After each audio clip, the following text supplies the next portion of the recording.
In this video, we're going to see how to build a table that enforces the unique constraint in Oracle. The idea behind a unique constraint is that it lets you establish one or more columns that will not be allowed to have the same values for any two records. Let's take a look at some of the data we'll be working with. So we've already got a set of clients here. But what we're going to be building now is an appointment table to keep track of which appointments are having counseling sessions with which counselors. So let's build that table first without any constraints. So we'll have an appointment ID, the counselor who's going to be giving the counseling. The client ID here will be a reference to the client table, so we'll put in client number 101 if we want to have Sandra as the client that we're scheduling, room number, start date, and duration. And we'll go ahead and get some data added into these into this table as well.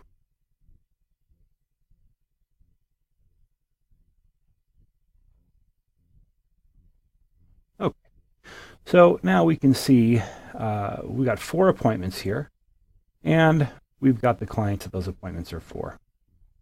And so what we'd like to do is add another appointment that looks like this. We want to make another appointment for Elizabeth Baker. This time, the client's going to be number 104, Jean Mann, and he's hoping to have that appointment at 2:00 p.m. on February 15th, 2016.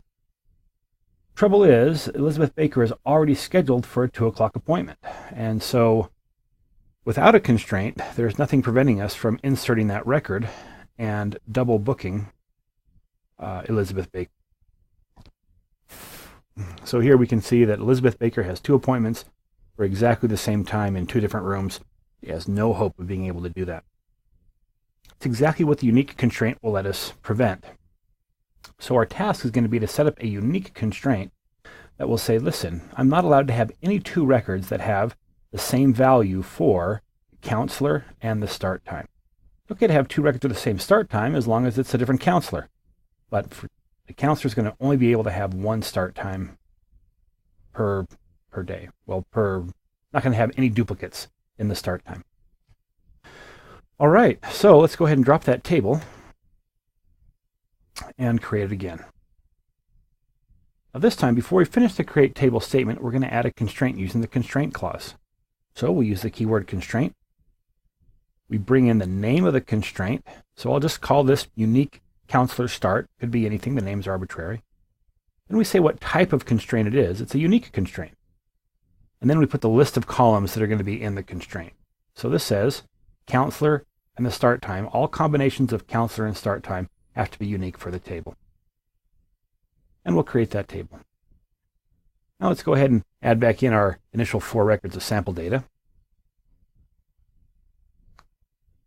And take a look at it. So we're back to where we started. And now we're going to try to add that same record that would create a conflict for Elizabeth Baker. But now that the unique constraint is on this table, Oracle rejects that record from being inserted. And it provides a message that says, hey, the unique counselor start constraint was violated. It's the unique constraint. And if we take a look at that table, we'll see that it did not get inserted. Well, there's a couple of different variations that we can use for creating that unique constraint. Let's take a look at them. I'll drop the table and create it again. If it turns out that the constraint that I want to enforce is only on a single column of the table, then I have the ability to do a little shortcut here. And that is, on the line that defines that column, I can just say unique. That didn't make a whole lot of sense in this context. To have the client ID unique would mean that every client could only have 1 appointment. So we're not going to do that here, but I wanted to show you that syntax.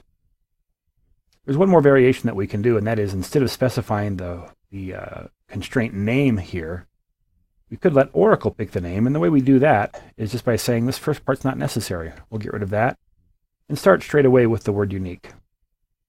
Then we'll bring in the columns that we want to be the basis of the unique constraint, and then we're ready to create the table. And so that would give us the ability to, it's just another way to enforce that unique constraint. It's a shorthand notation. And that's how Oracle implements the unique constraint.